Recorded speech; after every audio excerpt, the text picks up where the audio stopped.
Hi guys, samahan niyo ako mag-ready dahil may pupuntahan akong event. Samahan niyo ako mag-pack ng aking mga dadalhin. Syempre, ang una nating dadalhin itong pinakamahalaga dahil kulang to pag hindi natin na-check ang ating self. Ayan, flower nose na salamin. Hindi ko ito makakalimutan. Palagi ko itong dala. Lalagyan natin siya sa bag.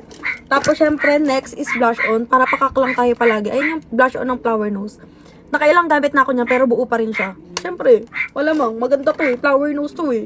Syempre, ang next natin is powder. Ayan, ganyan siya guys ha. Hindi rin siya nabubura agad-agad. Nakailang gamit na ako nito. Tignan nyo. Oh, di ba? Tapos ang next kong dadalhin, syempre hindi makakalimutan ng lahat to. Lipstick. Ayan.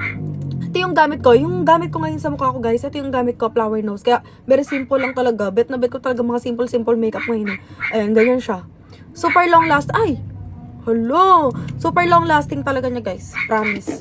Syempre, ang next nating dadalhin, lipstick ulit. Same shades lang. Kasi gusto ko, wala lang. Bongga lang pag dalawang lipstick para may pagpipilian ka, diba? Next naman is itong pang-brush ng blush on.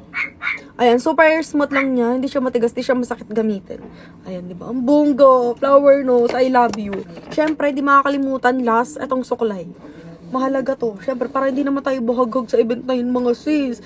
Ayan, sa mga gustong mag-hoard ng flower nose, punta lang kayo sa page nila, tapos doon, pumili lang kayo doon. Super mura lang naman, tapos sobrang ganda pa, diba? Ayun na, malilate na ako mga babe.